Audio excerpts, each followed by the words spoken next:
先说清楚，你请我，在这地儿，瞧不上？茄子开黄花变种了吧你？就你那抠搜鸡贼样，请我在这儿吃，我不吃，肯定要给我下套。瞧你点出息，穷命过不上好日子，你不吃，我吃。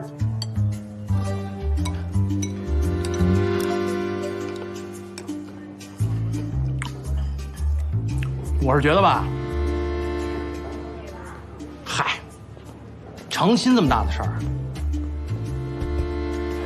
大男人老不主动，女方3番5次的上门催，这事儿不像话。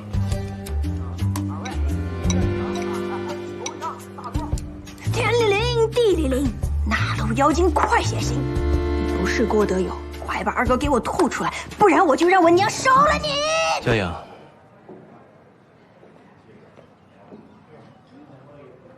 委屈你了。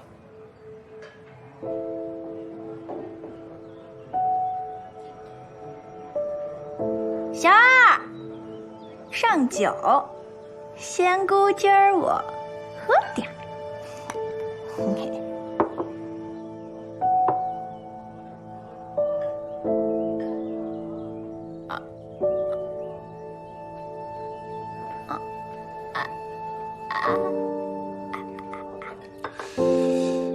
这凤冠霞帔、天地高堂，都得齐全做个佐证。这凤冠好找，天地常在，高堂嘛，我有我娘，你有郭伯伯，高堂齐全呀，对，他们就是咱亲爹娘。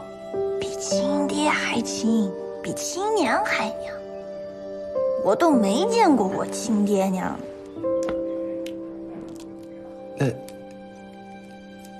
你想见吗？当然想，做梦都想。我在想他们长什么样，干什么的，怎么当的爹娘啊？二哥，我能问你个问题吗？你问。那问了，你不能不回答呀。那你还是别问了。什么问题？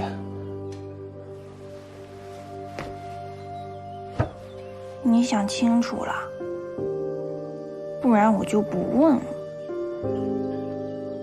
行，你问吧。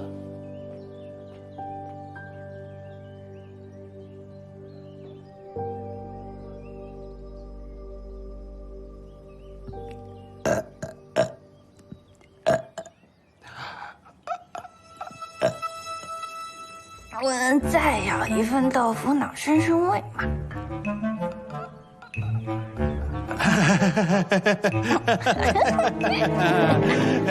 行，我也来一份。不行，只能要一份我吃。凭什么我请客？他们家的豆腐脑有黄花菜，你忘了？小时候咱俩在黄花店里做蚂蚱，出来以后你身上就长那种水疙瘩，把我给吓的。我伯伯就说呀，黄花菜是你的冲头，就你这身子骨，我跟你说说啊，你有啥吃不了？就是这些海虾、冲头，香椿，不就是听毛讲的什么过敏源？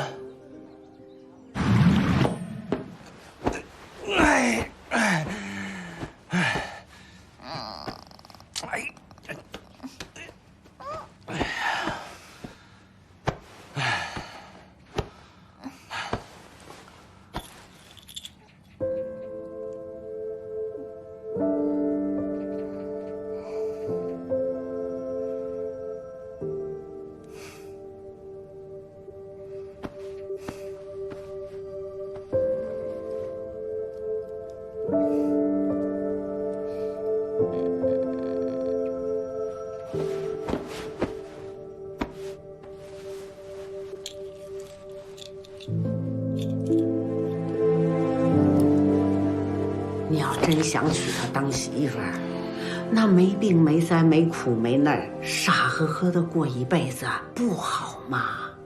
啊？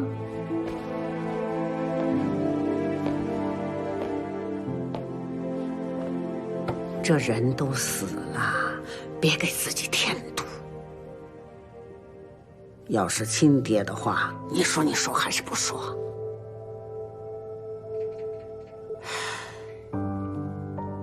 拿来。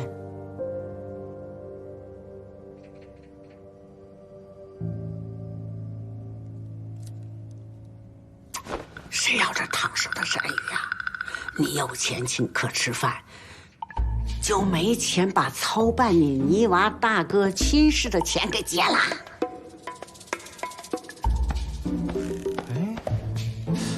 哎，我怎么把这茬给忘了？你个小王八狗子，你一说钱你就跑，一说钱你就跑，你给我回来！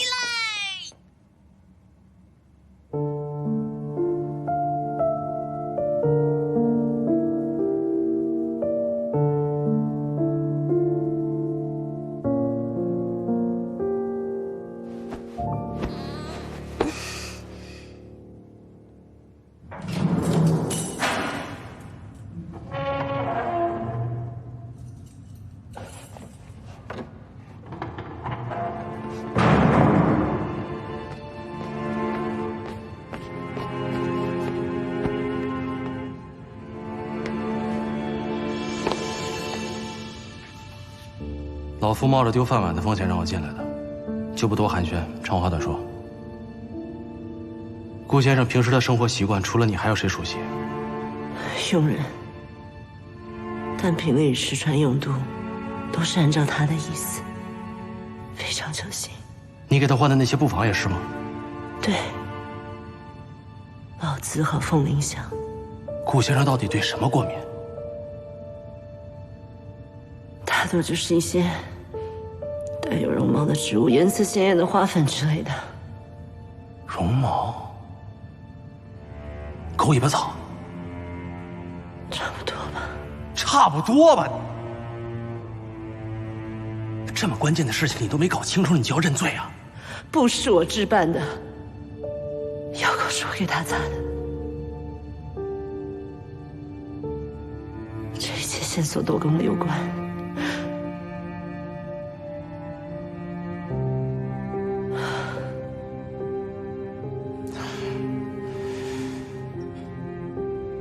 郭先生，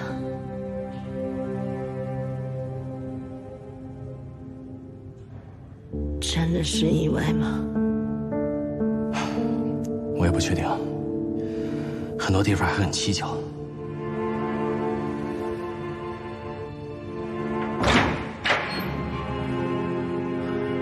给我点时间，千万别认罪，保重。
听教行伙计说，潜水队晚上往河里顺线，我怕他们用洋机器放电，赶紧过来通知你们。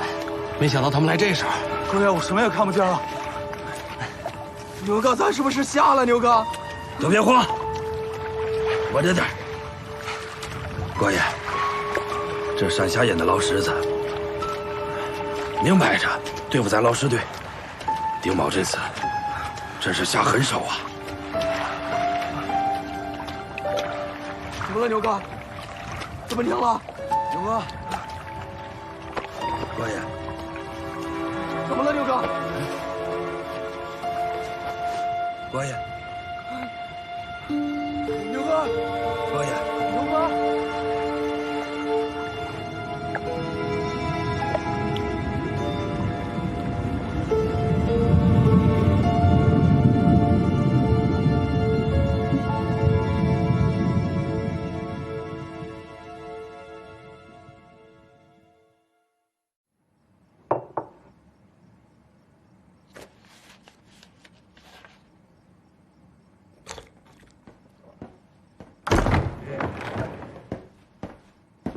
少爷，线灯实验成功了，不过出了点事儿。什么事啊？哎，捞尸队那哥几个装神弄鬼的，在水底下吓唬咱们潜水员，结果这线灯一闪，全给晃爆忙了。您看要不要给他们安排几个医生啊？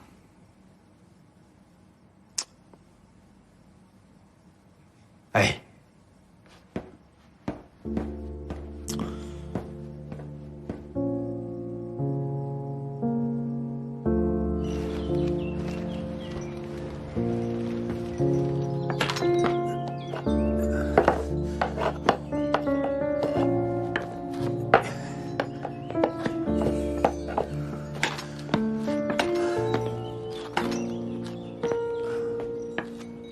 回来了。结婚嘛，铺了盖的都得做新的。我也不知道什么颜色、什么讲究，就都拿过来让你挑一挑。你喜欢哪个，我找人去做。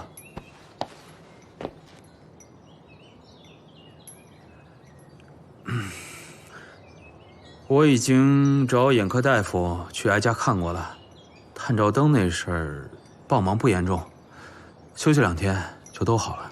这不料得挨个瞧吧？哎呀，其实呢，我是想从郭敏源查起。郭一良所有的布匹呢，都是从这家店买的，我就把他们铺上呢所有已经有的货都拿这儿来，看能不能找出什么线索。软塌塌没筋骨，就是一怂包，闯了祸也不敢认。哎，你再看这匹，板直硬挺，人模狗样，可惜手法用料都太下等，害人不浅。哟，哎，这个好，哎，滑溜，一看就是高档货，王八蛋穿上都能人五人六的。哟，跟你这衣服还挺像。我说郭德友，探照灯的事是我们欠考虑，可装鬼吓唬人就是你们捞尸队不对在先。装鬼是因为你要淹我的龙王庙，我那是为了保护女子学院，你懂吗？我不懂。那你懂什么？你可以护着龙王庙，我就不能护着漕运商会吗？如果采湾取制不能继续进行的话，我们漕运商会就算是毁了。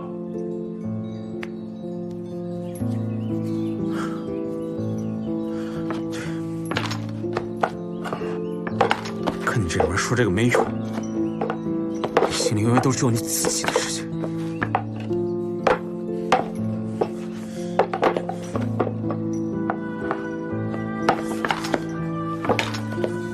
行了，你摆弄这些有什么用？高档布匹，光是布料考究算什么大户人家？上面没点苏工刺绣的，你别说是外交官了，账房先生都不带打一眼的。行了，走吧，去绣房看一眼。既然你今儿把布都拿来了，那就先把案子查清楚吧。拆龙王庙还有探照灯的账，回头一块儿跟你算。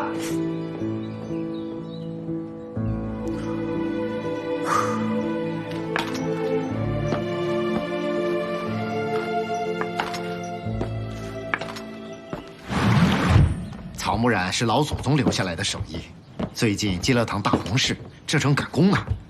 这是松木红花染的，平时啊，二位还能看到蓝染，都是正宗宣县蓝草。这草木染里面最上乘的，还得说是中药染，比如说，来上一套决明子的床单，包您耳聪目明，睡得好。甭问，顾维良大外交官跟您这儿订货，那肯定是中药染。肯定啊，顾先生结婚用的百合绣丝线都得下名贵中药，大明星王美人小姐亲自来挑的。那您在这过程当中就没出点纰漏？嗨，哪能啊，挣的都是回头客的钱，砸买卖的事儿我们可不干。按理说，王美人知道顾维良容易过敏，她亲自来调药，不应该出问题啊。哎，您这一说，我倒想起来了，我们是换过一味药，就是这种黄色的丝线。染这种黄色，既可以用便宜的黄布，也可以用贵点的虎杖。王小姐呢，挑的是黄布，可巧的是黄布断货了，我们私底下换成了虎杖。川黄布性味苦，下火通便的常药，这么普遍的药材怎么会缺货啊？是啊，我们也纳闷呢。那几天整个天津的药材行黄布全断了，王小姐那边货要的又急，实在是没辙呀。一想，反正虎杖更贵，我们也就没再提。好吧，那你把王美人在这里订过的所有颜色的丝线都准备一份。好好好，我需要带回警局化验。哎，得嘞，我这就去给您备上啊。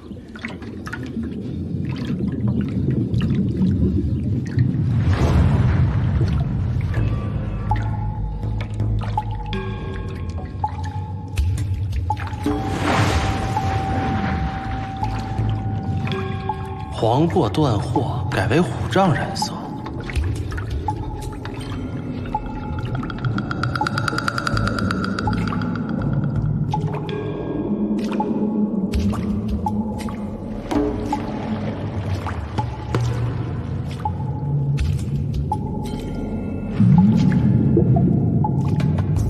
虎杖丝线绣在床单上，导致顾维良过敏。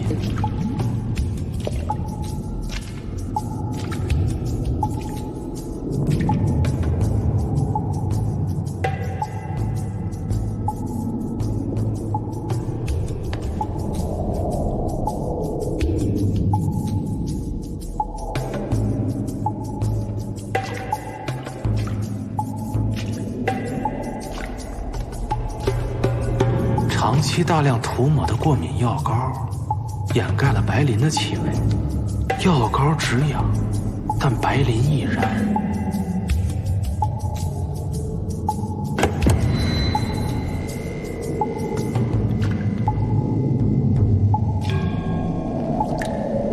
西湖饭店亮度不够，所以让王美人从电影剧组借来高亮射灯。亮度够了，但温度太高。达到了磷的燃点，所以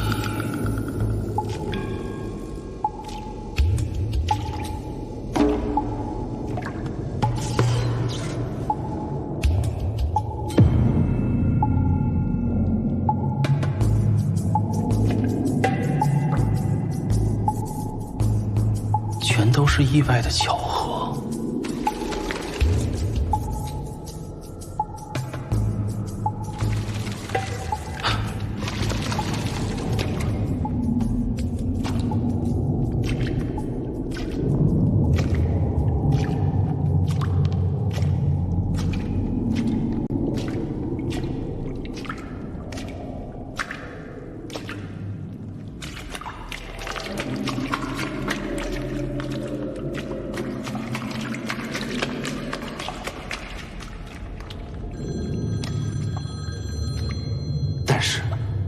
顾维良为什么站在那儿一动不动地让磷粉燃烧呢？不对，还有什么人？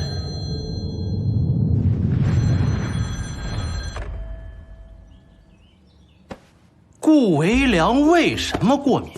为嘛呢？黄布缺货，绣房用虎杖代替，所以虎杖才是顾维良过敏的源头。根儿在这儿呢。全天津缺黄布，能赖王美人吗？那赖不着。顾维良大外交官气派，要为婚礼拍一部摩登电影，拍电影得亮堂，肯定得亮堂啊！王小姐是电影明星，高温灯不难搞吧？哎，近水楼台了不是？所以顾维良就叫王美人去找他的助理，问电影公司借了灯。哦，原来是这么个迂回呀！追根溯源，这案子能赖王美人吗？能吗？嗯？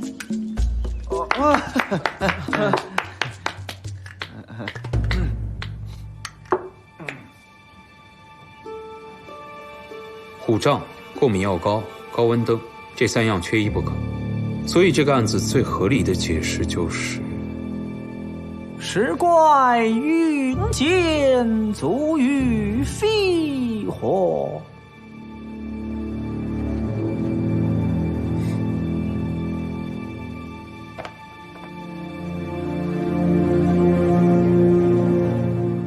您二位这一捧一逗，就是让我相信，他一个大活人，结婚当天，当着一屋子亲朋好友被烧死在舞台上是意外。世事难料，要真是意外，我把这桌子支了。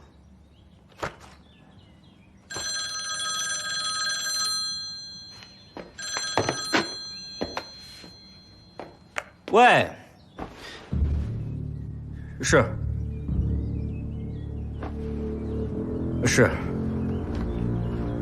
好的，都督费心了。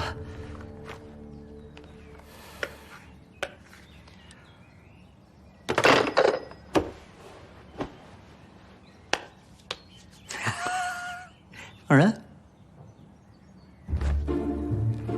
放。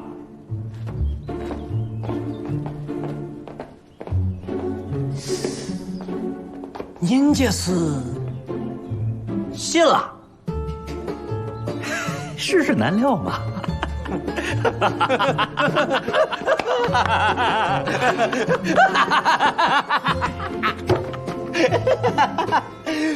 都有点紧呐！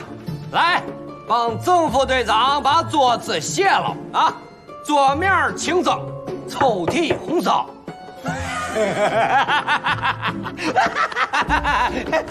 接纳了，接纳了啊！晚上咱们吃肉，曾副队长吃多呢。接纳了，别落下钉子，椒盐儿，嘎嘣脆。顾维良的案子最后被定性为意外，我作为接待人，虽然免了问责，但我还是觉得案子背后……你听，好像是黄鹂在叫，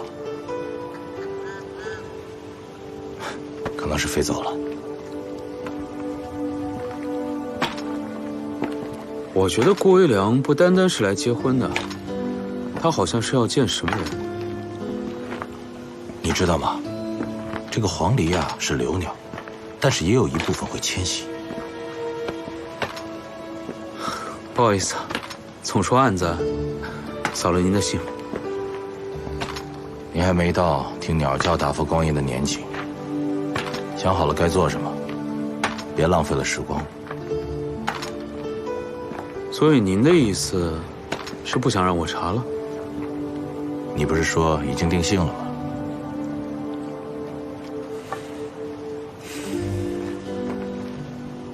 你看这湖，面上很平静，没什么波澜，其实深不见底，暗流汹涌。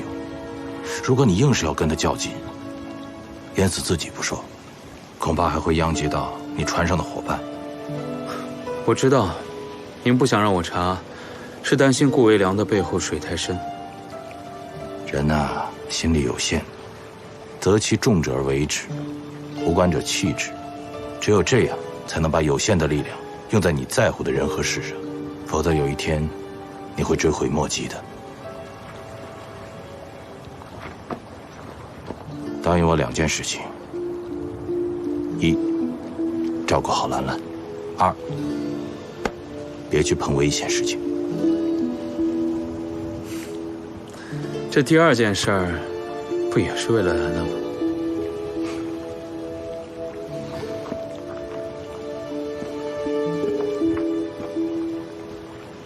嘿嘿嘿，怎么样？哎，论吃，我荆门神探在天津卫绝对是首屈一指啊！哎，你就说这和风楼的醉鸭吧，大有讲究。酒，陈年的绍兴老酒。鸭子在蒸之前必须得先过油炸，火候不能大也不能小，及时收油才能有味儿。你也尝一个呗。郑副队长抓错了人，鸭子呢他吃不着，我也没份儿。他无功可领，我无过可罚呀，不赏不罚，最太平。所以说，老傅你这是境界，难怪天津城是流水的都督，铁打的您呢。咦，要不然我们再加上一道那什么干烧鸭子煲呗。早点过了，等人齐了就上。人齐了？哎，来了。秘书长，您说让先吃着，我就没让郭爷等。您来了，您就先入席，我去催菜啊。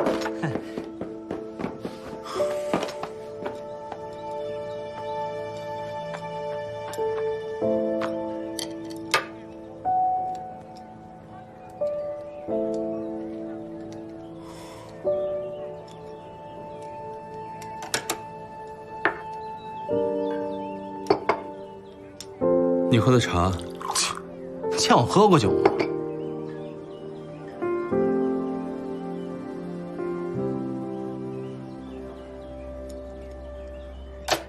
人放了，铁牛他们眼睛也好的差不多了，那就好。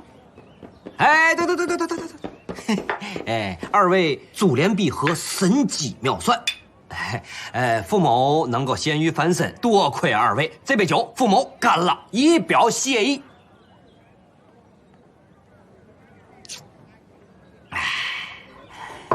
我说老傅，咱这酒也喝了，饭也请了，但咱亲兄弟明算账。我协助你查这么大一案子，你不会就想着请我吃顿饭这事儿就过去了吧？这个，郭爷，这搁以往呢，拨点银钱算嘛事儿啊？可如今我做屁股的地儿都得分出去一半，我也是同样吸拿要素，做不了主啊。靠警局那些3天2头有的没的，够过日子吗？我给你安排一个正经差事，到时候搬到新公寓去。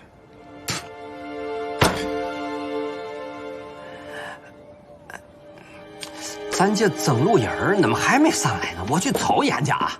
怎么那么磨蹭？您倒是想得挺周全，要不我这辈子全靠你养得了。我那是为了师傅住的舒服点儿，还为了天津百姓。你少装大头鸟，别把老百姓搁嘴边上来压我，我就是百姓。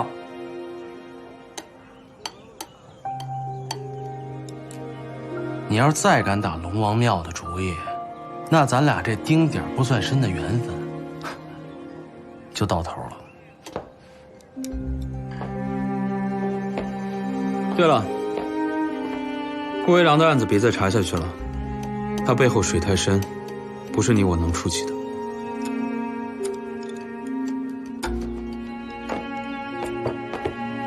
我呀，就是一介草民。裁完曲直不关我的事，烧死外交官我也插不上嘴。我就是想守着我那小破面，跟那几个数得过来的人头。但如果谁要敢打他们的主意，水再深也吓不倒我小河神。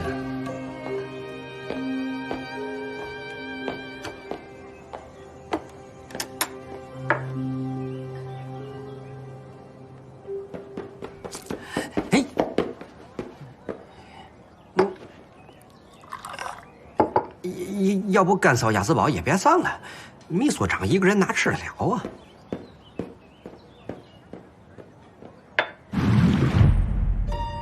我我脑子不好使，但我不傻。郭二哥这么用心查这个案子，一定有原因。也不是说我自作多情，非把这个原因往自己身上揽。我知道这个时候打扰你很冒昧，但我真的想搞清楚，那郭二哥他查的案子到底……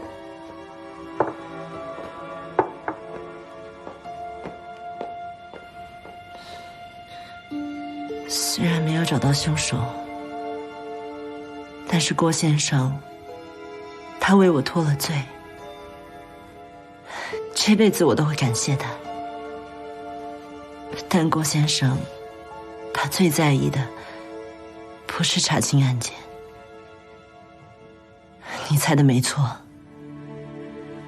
微良他很可能是你的生父。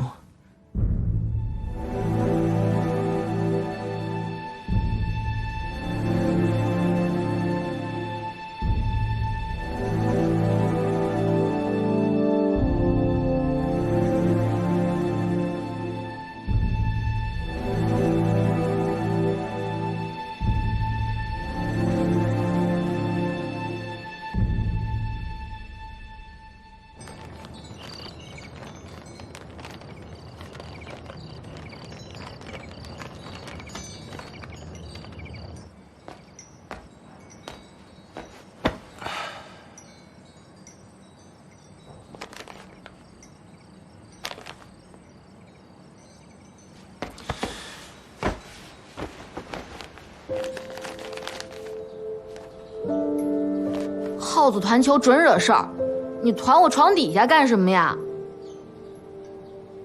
我把赶线鞭掉屎坑里了，我娘炸了毛，骂声跟打雷似的，我藏哪儿都觉得害怕，只有躲你床底下才觉得踏实。出来吧，你娘不在。曹子高，专门去挂甲寺买的。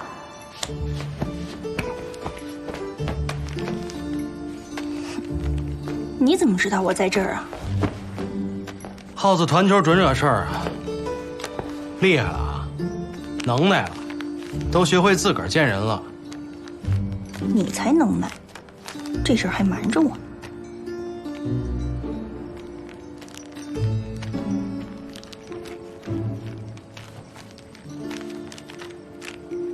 嗨，这说不定啊，那外交官压根儿就不是你爹。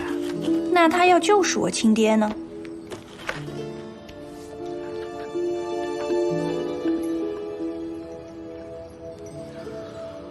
他要就是我亲爹，我应该难过才对呀。我为什么一点感觉也没有？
而皇之，放火杀人。可不，而且下手这么急，您跟顾先生连面都没见上呢。刑期这么短，就算把这桌子蒸炸煮炖，面腿不辣全吃了，我也不信他顾维良是死于意外。武司令明明想送的是和合二仙图，却被调包成火牛图，肯定有诈。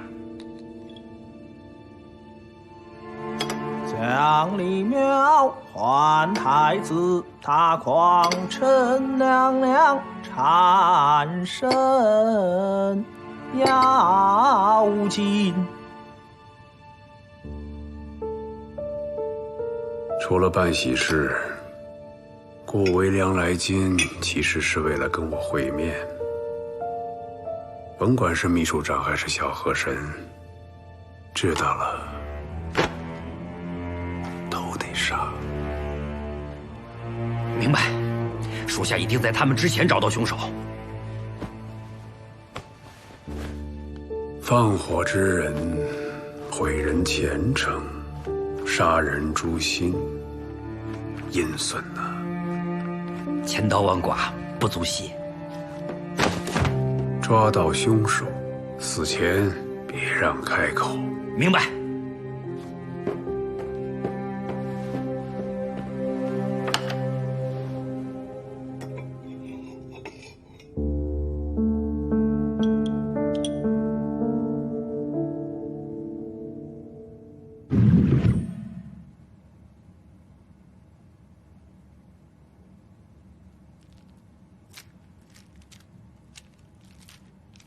如果确定要确认身世，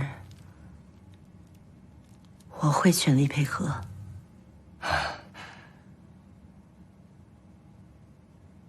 那我就单刀直入了。那个王小姐，顾先生有没有跟你提过有什么物件或说法可以证明孩子身世的？比如说有没有什么挂坠啊、胎记啊、钥匙之类的？没听他提过。好，太好了，劳您费心了。嘛呢，赖着不走，等吃饭呢？你先走吧，我还有些话要跟美人姐聊一会儿。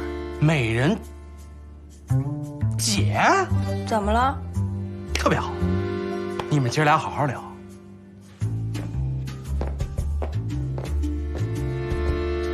总往你这儿跑，也怪不好意思的。没关系，我也待不久了。那你这次走还回来吗？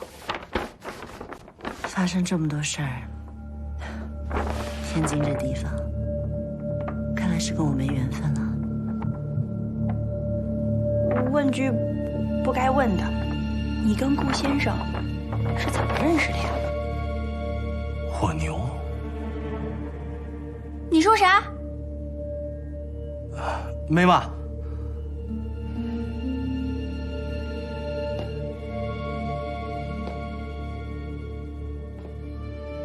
又是牛。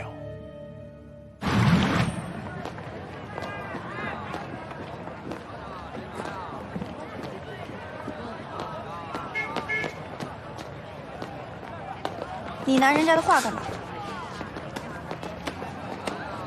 嗨，达官显贵随的份子呀，可值钱了。拉倒吧，肯定又是查案。跟顾维良有关系吗？安安，我本来就不知道是谁生的，现在好不容易可能知道了，人还死了。不说别的，我得知道他是怎么死的嘛。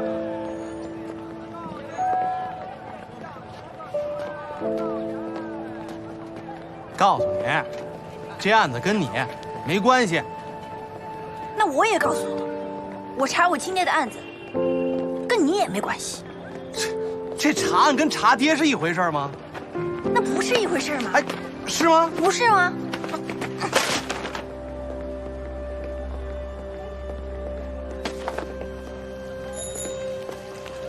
拿来。闹够了没有？有完没完了？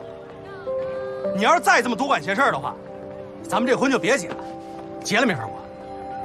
顾老二，这话可是你说的。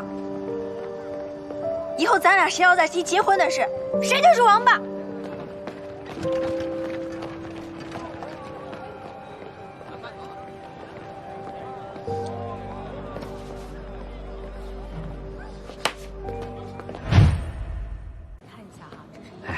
夏小姐啊，真不是我夸你，现如今有几家报馆能像您这样啊？他们呢都掉钱眼儿里了，烟火盒大小的蚊子，那就得要不少银元。新闻的本质是传播有效信息，至于信息是否有效，不是金钱可以衡量的。你看看，这就是思想境界上的差距啊！也就是您愿意免费替那疯癫姑娘等寻亲启事，这要是真找到亲人，那就跟修桥补路一个福报。言过了。不过您这报纸的发行量是不是有点小？里边请。小姑娘您看看，这就是那位姑娘。来，姑娘，我来帮你把这衣服换上来。慢情况。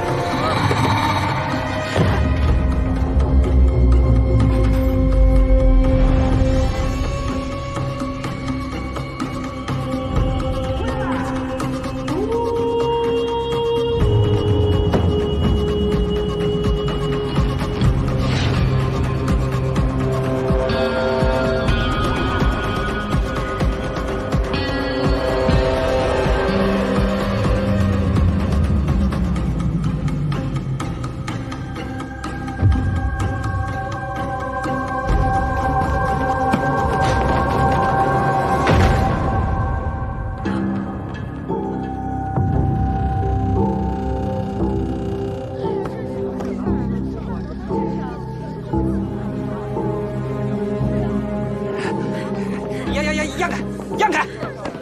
有嘛好看的？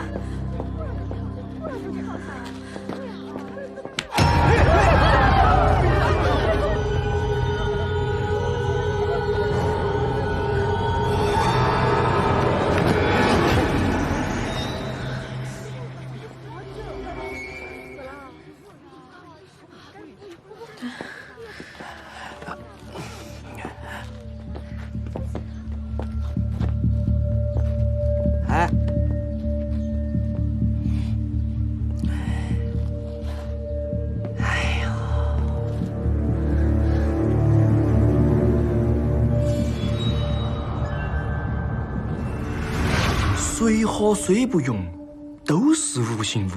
自古无形最难化。你看这个何苗苗，看似无形，实则有股既长且润，既刚且柔，不说生真气，人称和牛仙，专门画和牛的。这是哪朝哪代的大家呀？要按生辰算的话，应该是光绪。如果看成化时间，就是现在。话就说嘛，这块看起来没那么古。行，我去会会这大家啊。死囚啊？死了？4年前一场大火，华仔和人都遭烧成灰灰了。这画绝笔。破牛仙，水和水不溶，都是无情物啊！卖不卖？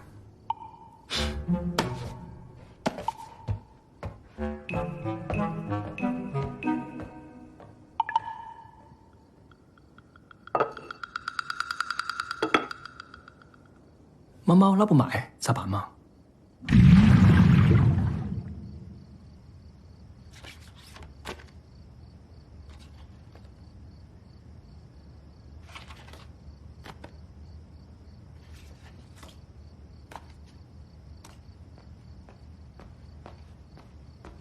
王八羔子郭老二，敢用婚事威胁本仙姑，癞蛤蟆拉拉姑，谁稀罕呀？以后谁再提结婚的事儿，谁就是王八，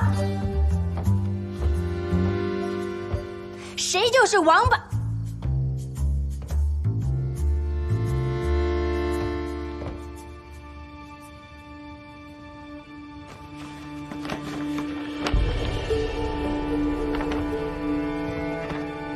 兰兰，你看这画上的火，跟你照片上的像不像？你哪儿来的？王美人呢？怎么只有一半呢？要不说郭老二是王八羔子呢？行行，你去见了王美人？你俩没打起来呀？冤家宜解不宜结，人家不也怪可怜的吗？而且还说要帮我寻找身世。什么身世啊？顾维良可能是我亲爹。打小我就知道我是抱来的，虽然没有遭过什么罪，吃过什么苦，可谁不想知道自己的爹娘是谁呀？所以这个案子，不管是上刀山还是下火海，我都得查。郭老二也难不住，那个王八羔子。我和你一起。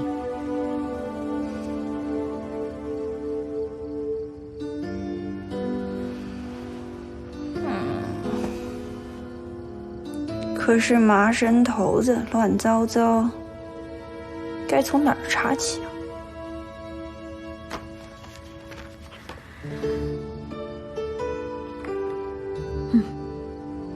这个女孩，顾维良还有火牛图之间一定有关系。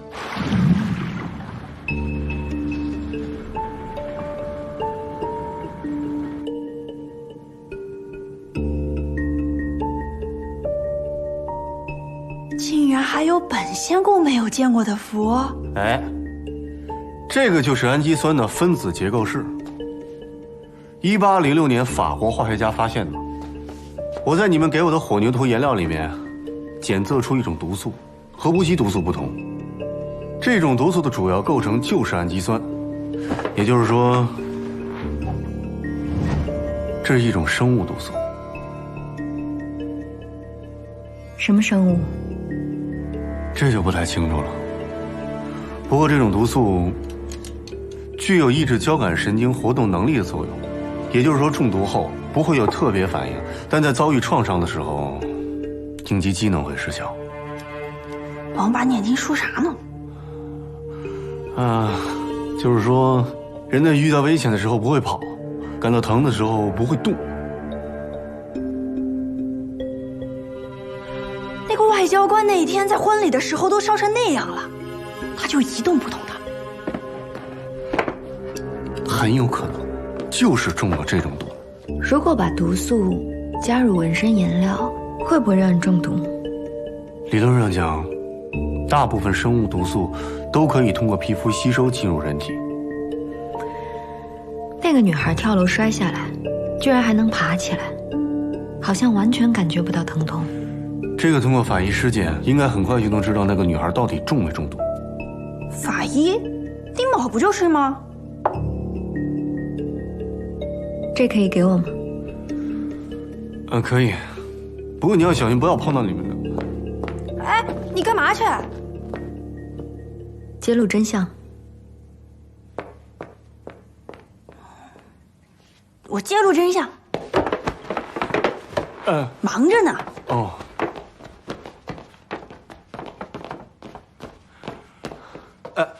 别忘了把皮儿还我。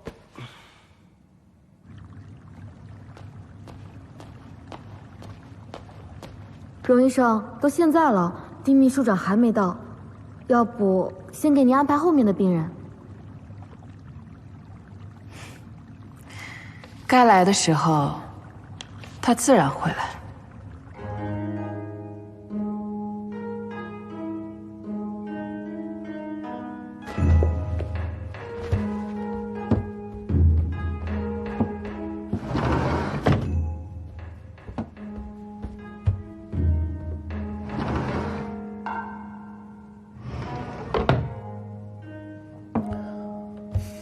怎么约在这儿？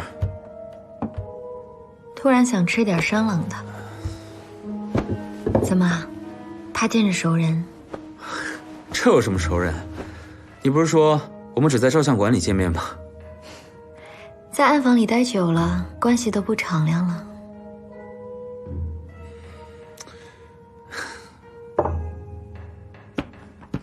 有人把武司令给顾卫良随礼的一幅画调包了，这个是从那幅画的颜料里提取的一种毒素。案子不都结了吗？怎么还在查？君耀哥说，这种毒素可以破坏人的交感神经，阻滞痛感，使人丧失应激反应。而顾卫良失火那天，就一点反应也没有。君耀，又是范君耀。明知其中有蹊跷，却不作为。当了丁秘书长，学会装糊涂了。兰兰，等裁判取质一结束，我会立马提交辞呈。我1分钟也不想当什么秘书长。你说咱俩的关系不敞亮，我内心也很愧疚的。我也不想咱们这种偷偷摸摸的关系去影响到你，让你难受。不敞亮，是指我们之间不够真诚。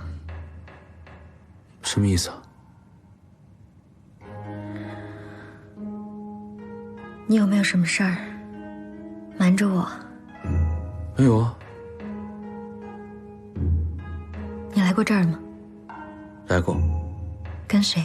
荣耀说。好。你见谁，要去哪儿，都没有关系。我在意的是，你为什么要说一个根本没有必要要说的谎呢？你去哪儿啊？办公室啊。这是你的办公室吗？我来这是为了查案，这是我的工作。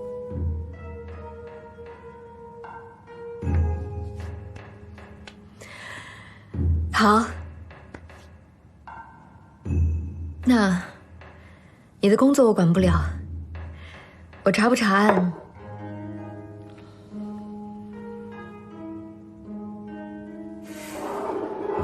跟你也没有关系。你再查下去会有危险的。顾卫良有可能是顾影的生父。顾影，就算有危险，我也不会让他一个人面对。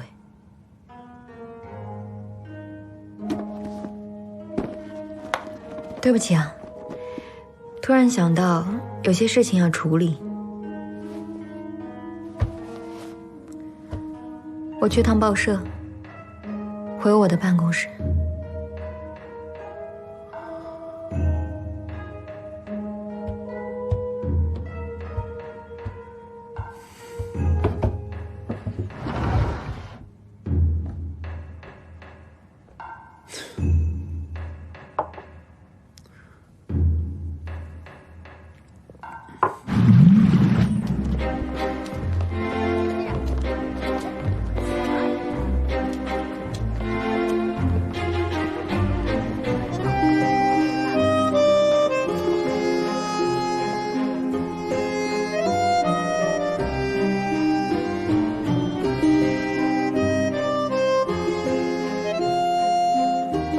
这位就是学院的创始人杜拜先生。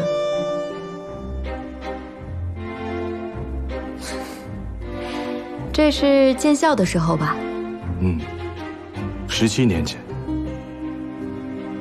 启智学院是天津乃至华北最早为女性提供西式教育的先驱。杜拜先生对于中国女性的现代启蒙功不可没，身为女性，敬佩感激。这就是您做此次专访的初衷吗？没错，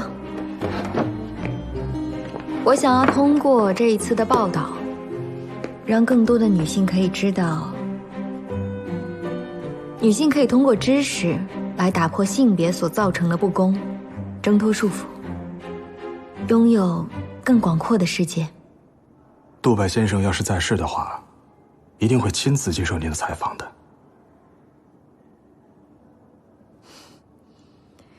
学院现在还是由杜氏基金在管理吗？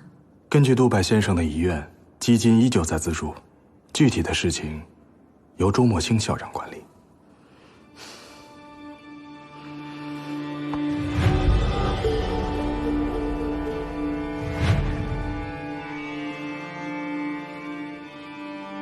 女子着男子才会穿的尖领衬衫，是启智学院开创的先河。推行之初，还受到了不少的争议呢。看来肖社长没少做功课，过奖了。可一时难挡江湖，直至今日，依旧只有启智学院一家独传。涟漪不断，必有回响。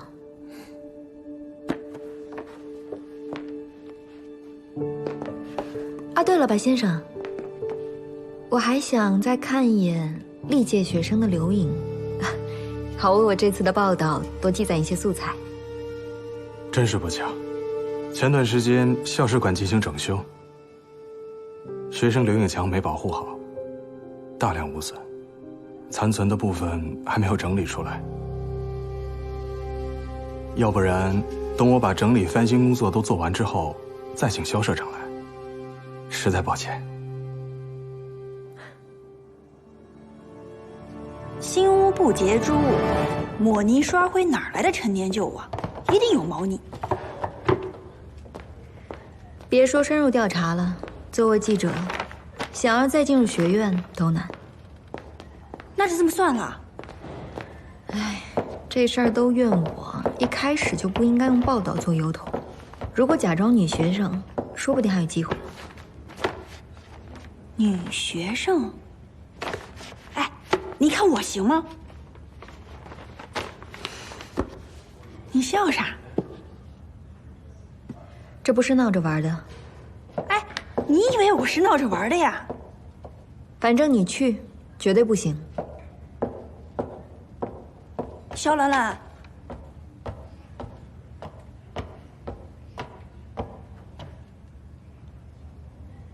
是不是在你心里，我就是一个不看报、不读书，只会跳大神的神婆？是不是打从心眼里你就瞧不起我？我为什么要查这个案子？我告诉过你。所以不管上刀山下火海，只要有那么一点，那就都得听我的。嗯。想要进入学校，全盘听我的。肖社长尽管吩咐。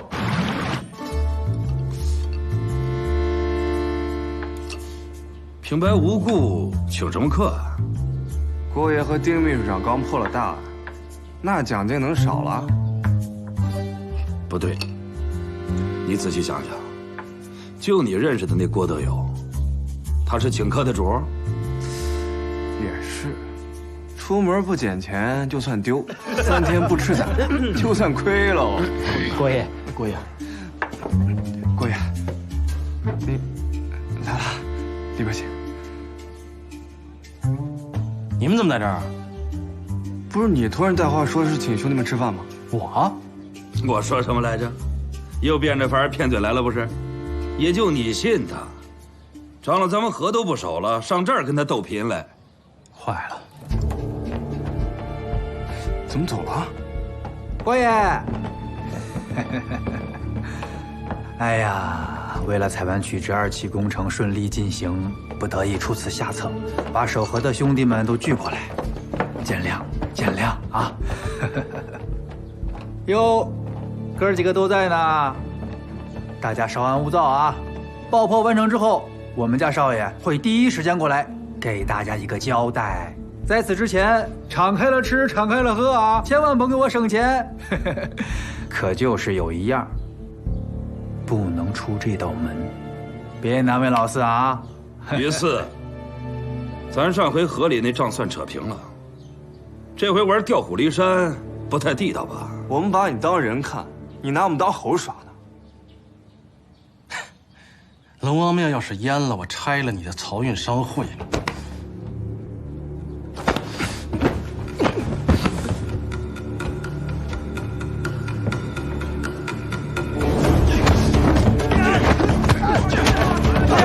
郭爷，行，别兄弟！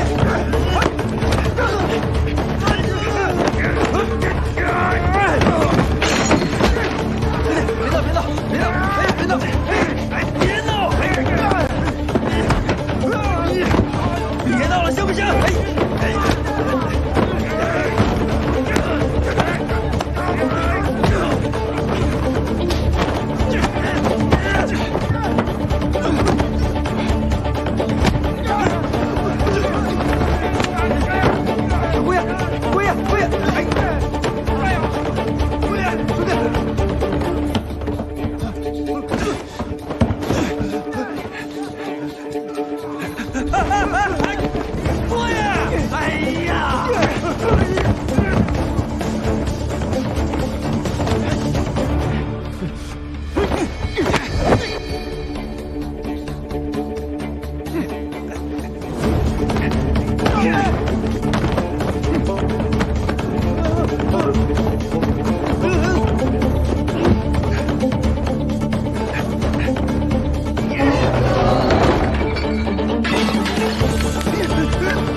我不晚了，九万，咱们歇会儿，喝酒。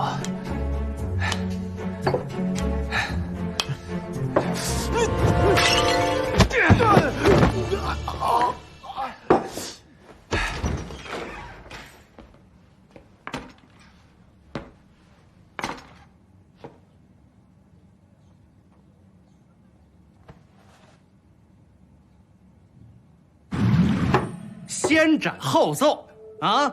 这要是真炸了，大水冲了龙王庙，我是一点辙都没有。丁秘书长，能耐啊！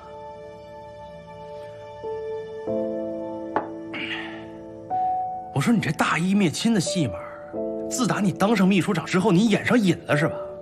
肖兰兰他爸那出是假，搁我这儿好嘛，直接动真格了。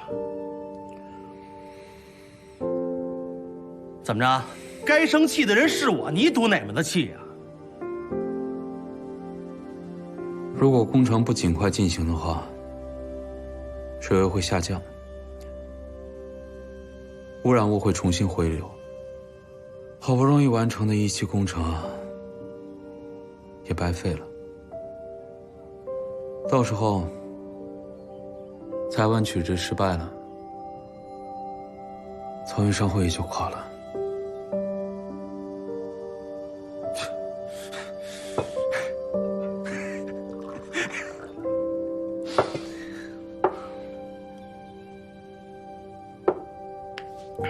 那为什么又不炸了？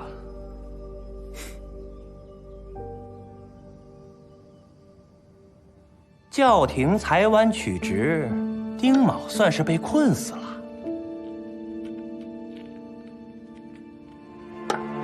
您这步妙啊！哎，活了！我直上九天，摘满月，抱得嫦娥哇哇叫啊！哎，路桥并非一人走，一通百通，路路通喽！今日这部戏，你俩最得意。嗯？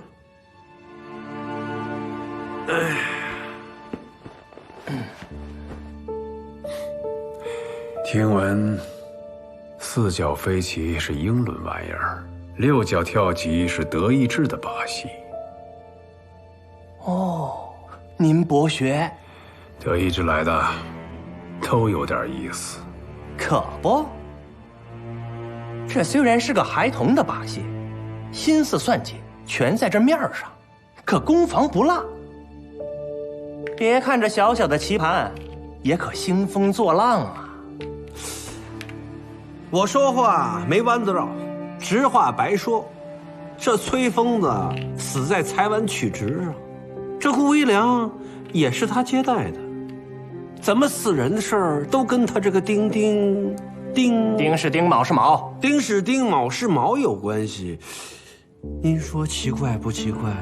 光是怪不打紧，奇的是他每次都能神机妙算的把这案给破了，嘿，还每次把自己摘得干干净净啊！德意志把戏再有意思，就是个玩闹，留着解闷儿。多处骨折，内脏破裂，就算没有当场死亡，疼痛肯定也会造成休克，不可能还能站得起来，往前走2步再摔倒。崔疯子断成2截，顾维良被烧死，也都有不怕疼的表现。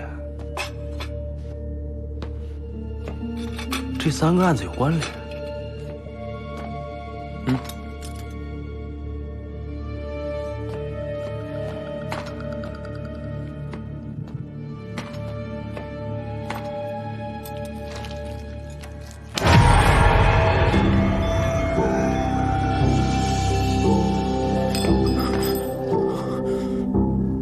怎么了？他还活着。人都僵了，你疯了吧？有可能是因为失血过多造成的深度昏迷或假死。以前不是没出现过这种案例，尸体在被解剖的时候醒过来了。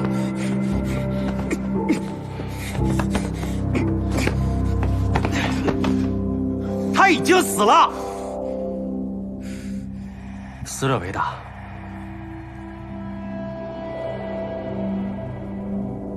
行了，你最近太累了。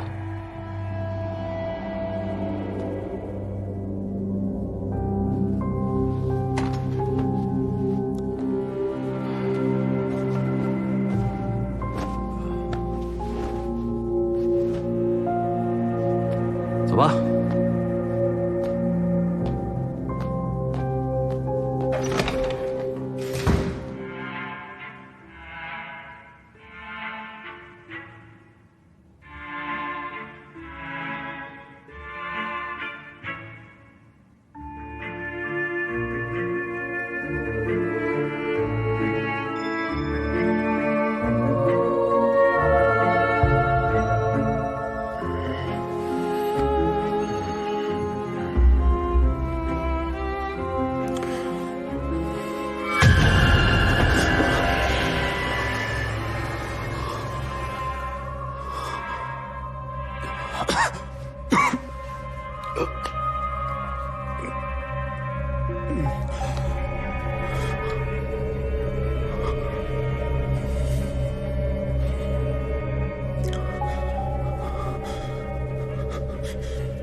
我应该先检查清楚。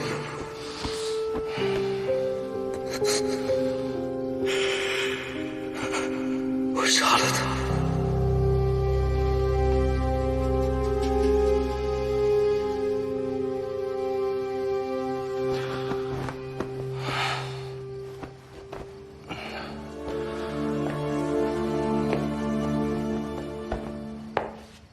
哎，我在呢，你有啥不放心的？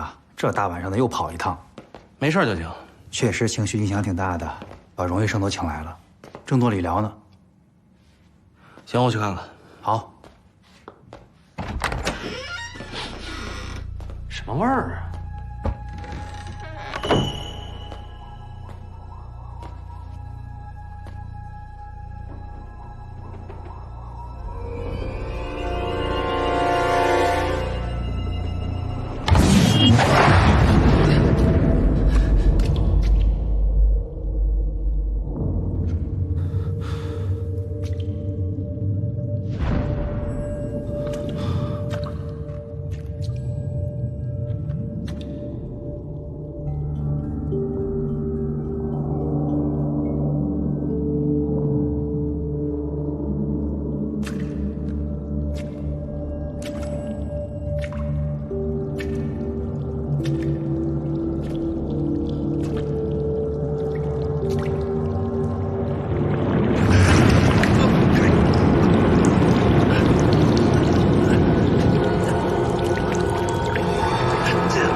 别让弄明白你搞的什么把戏！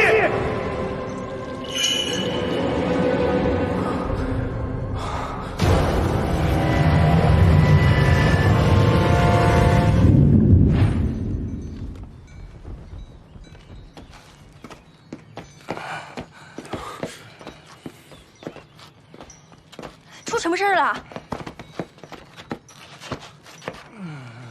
他怎么跟滩烂泥一样？二哥，二哥，你醒醒！二哥，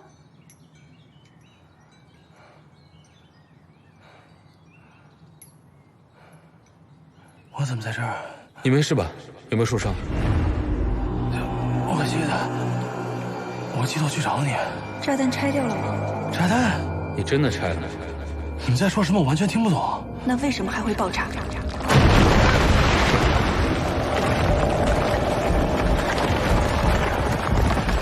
我的腿被卡得死死的，你不救我，我差点就被淹死。我受伤失血关闭，眼睛也看不见了。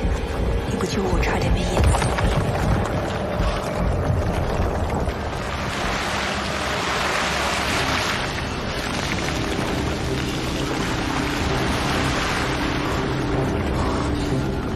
你为什么救我？救了，我去救你了。所以你把我扔下了？没有，石头很沉，我搬不动。这边水流很急，那个洞体是倾斜的，水很快就流走，你不会被淹死的。你没有救我，是捞尸队的人救了我。去了，我找了整条河，他们说我是河妖，我没办法，他们说我是河妖。你知道我走这个吗？就因为你。我尽力了，我尽力了。我走不了路了。你没有救我，差点被淹死。你不救我，一定会被淹死。你没有救我，差点被淹死。